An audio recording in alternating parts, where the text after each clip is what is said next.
Hello, Wonderhussy here, out in the middle of the road, in the middle of nowhere, about to do something I've been wanting to do for a long time. Have you ever wanted to climb a mountain for no particular reason other than the fact that it's just there? Well, that's the case with me and Eagle Mountain. That's right, Eagle Mountain. Okay, it's not the highest mountain in the area, and in fact, it hardly even qualifies as a mountain in this part of the country because it's only about 3,800 feet high. But it sticks out like a sore thumb off the side of this lonely desert highway between Shoshone and the Amargosa Opera House. And every time I drive past it, I say to myself, I'm gonna climb that one day. Well, guess what? Today is that day. I'm headed to climb Eagle Mountain, and I'm not doing it alone. You know, people are always telling me, gee, Wonderhussy, you should take a friend with you on these trips, because it's dangerous. You know, a gal hiking this very rugged mountain out in the middle of nowhere where there's no cell signal all by herself, well, that just wouldn't be safe. So I'm going with a buddy. That's right. It's my good buddy, Scott, aka Daddy Warbucks. How are you, Scott? Hi, Sarah. How are you feeling about this hike? I'm motivated. Yeah, are you nervous? Not at all. I don't know. I got the impression you were kind of nervous about this hike when I proposed it to you yesterday. No, I wasn't nervous. I just wanted to make sure we had a route. So do you feel like we're squared away? I do. We did our research online. We mapped it out. I think we'll be good to go. Now, I've known Scott for a long time, and while he's very fit for a man of his age, he seemed weirdly nervous about doing this, which kind of made me nervous about inviting him along, because in my experience, almost everyone I've hiked with ends up being a liability, so I usually just hike alone. First of all, you'd be an absolute fool to do this hike by yourself. You don't have a printout of the route, huh? Like the map route? Why are you so nervous? I was not nervous at all. Never hike with someone who was in high school when you were in diapers. Failure is not an option, Scott. This hike has been done many times by many people. I read at least 3 accounts of different people who hiked it. One guy did it in 3 hours. Okay, that guy, 3 hours, not us. There's no need for concern, but that's kind of Scott's deal. You like to worry, don't you? Yeah, I need a topo. Because I'm a paper guy. I like to see a map, a topo. I spent 4 years in the 101st. I'll be all right. The only reason he joined the army was to stay out of jail. So, yeah, as usual, Scott was making a needlessly big deal out of things. I mean, what do you need a topo for? It's a mountain. Just pick a gully, climb up it, and hike along the ridgeline to the high point. But Scott is what you might call detail-oriented, and he was anxious because we didn't have a printed trail map showing exactly which gully was the easiest route to the top. But, contrary to popular belief, I'm not totally crazy. Sarah is crazy. I had done my research and had pinned the right gully on Google Maps, so I felt pretty confident we could figure it out.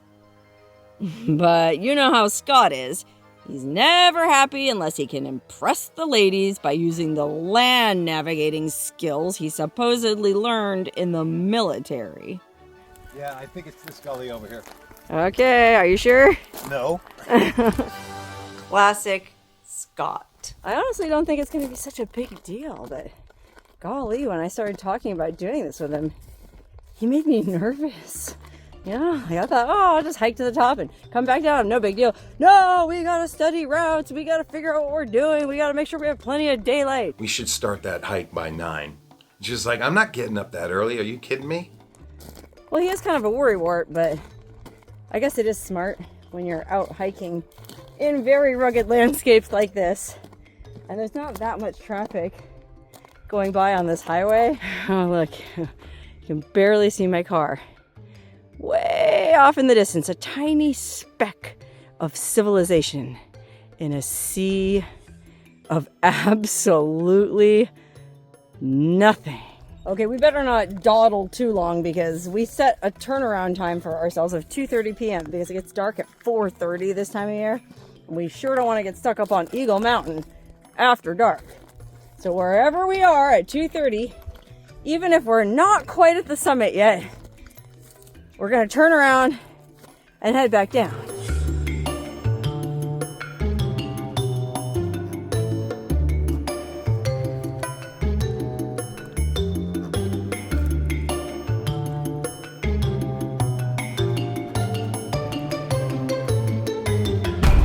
Found the trail? Oh, okay. Scott thinks he found the trail. There's no official trail. You know, this is BLM land. It's not part of Death Valley National Park. Incidentally, we're probably about 15, 20 maybe miles from the boundary of Death Valley that way. But this is just BLM land. So there aren't any official trails, but there's supposed to be like an unofficial use trail. Just sort of like a path that's been beaten down by all the Looney Tunes people like us. A footprint. Oh yeah, look, there's you can very faintly make out somebody's hiking boot print. So someone's been up here, well, since the last rain at least. Okay, I'll give it to Scott. He did find the trail. Oh my gosh, thank you for your superior man tracking skills, Scott. We'll tighten our shoelaces, have a sip of water. Okay. And make sure we're all good. So you want to do some preparations before we start the ascent? Yeah, I want to put my gloves on. Oh, okay. Yeah, gloves would be good. It's real rough rock. Look how sharp this is. This is like cracked porcelain or ceramic tile. It's Yeah, so it's rough. sharp. Yeah, unfortunately, I lost one of my gloves, so I didn't have any gloves to bring with me on this hike, which they do advise because the rock is so sharp. But well, I guess I'll just have to be careful. Scott, could you possibly unzip your shirt any lower? The ladies all want a treat. It's hot, ladies. Gentlemen, I'm hanging out with Wonderhussy. It'll really work up a sweat, huh? I love Sarah. That's why I was on the hike with her. Want to make sure she was all right. Okay, all joking aside, it really was a pretty tough hike. Driving past it all these years, from the highway, it looked so gradual and easy. But up close, the terrain was really rough and really rugged. In the first 2 minutes, I wanted to quit. And even though Scott had found the trail, it got pretty faint as we wound our way up the gully, so thank goodness previous hikers had left rock cairns at pretty regular intervals, or we would have been scrambling up that mountain blind. There's a cairn, see? Where? Right there to your left. I know a lot of people are down on rock cairns these days because they disturb the natural environment, but how else are you supposed to know where to ascend this dang trail? I personally am a huge proponent of these things. You know, the first flash flood that rips down this canyon is gonna wipe it out anyway. So, keeping one eye out for cairns and one eye on our footing, and in my case, a third eye on my camera, we slowly picked our way up the gully toward the top of the mountain. I gotta hand it to her. You know, she climbed that gully with a camera in her hand. And I was like, I needed both of my hands. I was getting to the top of that mountain. Failure was not an option, and no one was holding me back. The higher we climbed, the steeper it got, and the looser the scree became. You know, we get into the gully, you know, and I'm looking up the gully going, oh, I've got to prove myself. You know, ex-infantry, can't fail. Got to drive on, drill sergeant. You know how they say, don't look down? Well, this was one of those hikes. Don't fall, Scott. You have the satellite phone. If one of us had fallen, it would have been serious.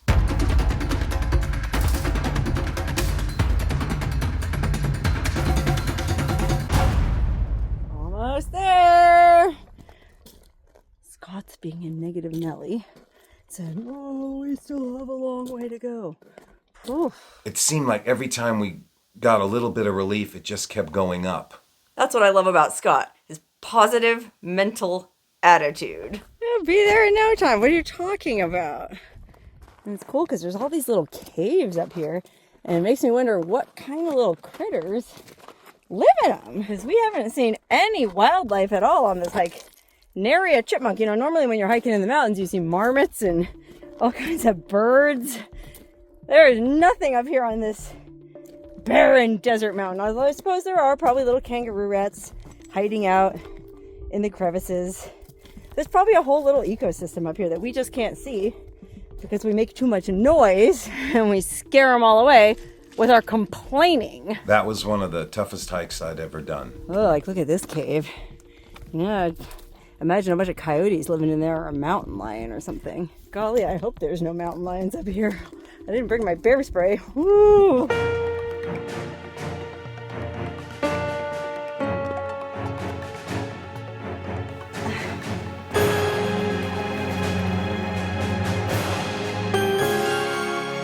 Dun dun dun! We made it to the top of Eagle Mountain! Rah! Some of us said it could never be done, but some of us believed in us all along. And if you don't believe us, look at that. Here's the USGS marker for, what does it say? Eagle Mountain, 1949. What is that? Is that the elevation, 1949? That's the year it was put up here. What? It doesn't say how many feet above sea level. Well, it's a good thing I've got my altimeter with me because I can tell you exactly how high we are. Let's see what the altimeter says. 3,600, 3,791. I don't know, according to what I read online, it's supposed to be 3,800 foot summit. And where we started, way down there, which, golly, I can't even see the car somewhere way back down there. Anyway, that's about 2,000 feet, which means we just hiked 1,800 vertical feet, and whew, I can feel it. How do you feel, Scott? I'm not gonna feel good till we get back to the truck. Okay, well, listen, Scott. I think you did a great job. Little known fact about Scott, he's actually 62 years old. Very fit for a 62-year-old. Know what I mean? Like, you don't see too many 62-year-olds hiking up mountains like this. Oh, what happened to all that purty little chest hair? Had to zip her up, didn't you? It's cold.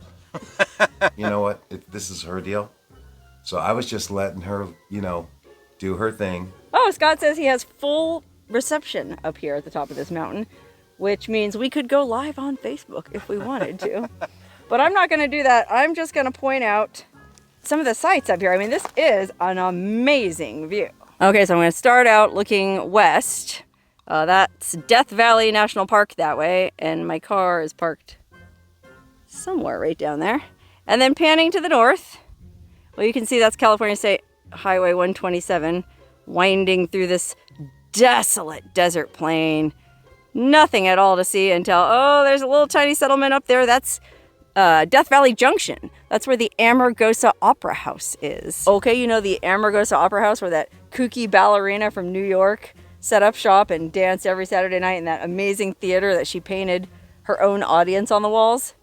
That's that. And then there's also a marijuana dispensary there operated by the Paiute Shoshone tribe. That's about all there is in Death Valley Junction. If you keep taking that road, you'll eventually get to the Long Street Casino on the state line, which you can see very faintly in the distance. That's where that giant cow and that giant pig are. And if you keep continuing north from there, you reach Area 51, or the Nevada Test Site, the giant secret government base that takes up a huge swath of south central Nevada. Okay, continuing on.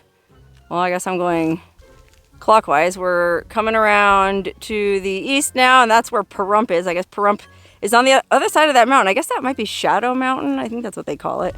We can't see the beautiful town of Pahrump. It's just on the other side of that ridge. And then continuing along to the south, that's the way we came from Tecopa Hot Springs. Pretty friggin' epic. Not gonna lie, it was probably a tougher hike than I expected, but that being said, we didn't need robes, we didn't need helmets, I didn't even wear gloves, and well, I shouldn't get cocky because now we have to go down and that's even harder, but tentatively I would say that it wasn't that bad of a hike. We left at 11:20 And what time did we get up here? About 1:30? 139. 2 hours and 10 minutes. Okay, so we don't want to dilly-dally up here because we want to allow ourselves plenty of daylight to get down that sketchy gully. But before we go down, well, there is, believe it or not, there is an ammo can up here. I'm very surprised. I did not expect there to be something like this up here. In fact, I almost brought an ammo can of my own to leave up here. I didn't think this was that popular of a peak, but wouldn't you know it, there's been plenty of people up here, and there's a thing in here. At Trailing Sierra. Anybody watch At Trailing Sierra? I guess Sierra must be the name of that little dog. And of course, I don't have any of my own stickers with me, so no one will believe me when I say I hiked to the top of Eagle Mountain unless they happen to watch this video. Or unless I happen to sign this little notebook that's in here and let people know I was up here. Let's see who all else has been up on top of this mountain over the years. This looks like a pretty old notebook. There were actually 2 little notebooks in that ammo can with entries dating back as far as 1982, made by people from as far away as Austria. But unfortunately, Scott was on my nuts to start heading back down already. So we're at the summit, you know, and she's got to deploy her drone. That's right, I carried my drone all the way up to the top of that mountain, and there was no way I was leaving till I got at least a little bit of footage proving to the world that I'd done it, that I had hiked to the top of Eagle Mountain. And even though it's only 3,800 feet high, it's so prominent relative to the surrounding landscape that it really did feel like I was standing on top of the world. Or that I was marooned on a tiny island in the middle of a vast sea of nothingness. Or like I was a bird soaring high above Death Valley. And I sure did wish I was a bird or a hang glider and could just jump off the peak and float gently back down to earth. Especially when I looked down at the steep, rugged terrain we were gonna have to descend to get back to the car. Okay, I'm not very good with my drone, but I'm learning. Okay, well, Scott is very antsy. He wants to get started hiking down, even though it's not even 2 o'clock yet, and we said 2:30 would be our turnaround. I'm looking at my watch going, we've got to get out of here. Now I'm Mr. Negative. I'm with him, though. Better to make sure we have plenty of daylight to make it down that sketchy gully. But before we go down, well, I want to at least eat the lunch that I brought with me. Let's see what I brought for lunch. Now she wants to film herself eating. I've got an apple, a packet of seaweed snacks, and a little bag of beef jerky. And I'm like, we have got to go. I didn't say anything. So I just kind of like packed up my stuff and said, okay, I'm going to start going down now. Okay, well, my time at the top of Eagle Mountain has been far too short, but Scott is already on the way down. In fact, he started yelling at me when I got out my drone. Like, you better beep and hurry. We've got to get down off this. I think he's really, really worried about the descent. If we would have got stuck on the summit for whatever reason, we would have been in trouble because there was no firewood and it was all exposed. But I would have been snuggling with Wonderhussy. But I feel confident that we'll make it back to the car safe and sound before dark. One last look around the summit here. Actually, I noticed over on this side, the Pahrump side, there's another summit marker. I don't know why there would be 2 up here. This one looks older. It's real worn away. You can't really read what it says. But now I can say I've been to both summit markers on the top of Eagle Mountain. Oh, hey, look at that. There is some kind of turd up here. So some kind of critters do live on Eagle Mountain. I guess it's not quite as barren as I thought. Ooh, hopefully it's not mountain lions, and if it is, hopefully they leave me alone until I get down. Okay, I'm gonna put my camera away safely in my pack with my drone and the seaweed snacks that I just didn't feel like eating. Maybe I'll eat those as a treat when I get back to the car. Hold on a minute. There's another summit marker. There's 3 of them up here. What is the dealio? Very interesting. Who knew there was so much going on up on this lonely desert peak? And as much as I'd like to poke around up here and see what other secrets are hidden at the top of Eagle Mountain, well, I guess I'd better get down before Scott leaves me in the dust. But joke's on him. I'm the one who has the car keys. This professional climber told me once, he goes, down climbing is the hardest part. If you have to down climb, that's difficult. And you can't always go down face first. Woo! We made it. Well, almost. The car is still way off yonder in the distance. I don't know, probably a half a mile away. But we made it down the sketchy part. And the rest of this is more or less cake. Scott, what did you think of this hike? That was one of the toughest hikes I've ever done. The toughest hikes you've ever done? I mean, it was gnarly. I mean, if you made one bad move, man, it was over. Well, I don't know. According to the stuff I read online, they said it was class 3 and fun and easy. Did you think it was fun and easy? I thought it was fun.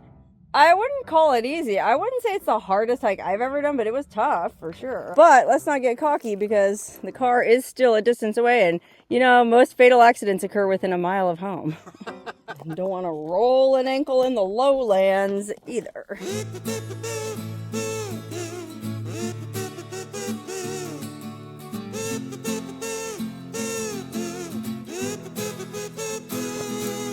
And here we are, back at the car at last. But between me and the car, there's one more obstacle I have to face, and that's the Amargosa riverbed. Okay, the Amargosa River is this mysterious desert river that flows mostly underground all the way through Death Valley. And it comes to the surface in certain areas, including apparently right here sometimes. One of the other hikers' blogs that I read about doing this, he had to actually wade through the river. We're lucky. River's dry as a bone today, but you can see that at some point in the not too distant past, there was water flowing through here, and looks like a decent amount at the base of mighty Eagle Mountain. Just looking at that gully we ascended and descended makes my knees weak. That was a pretty gnarly hike. I wouldn't say it's the hardest hike I've done, but it's up there, and I'm pretty sore right now. Lucky for me, there's a hot spring just around the corner.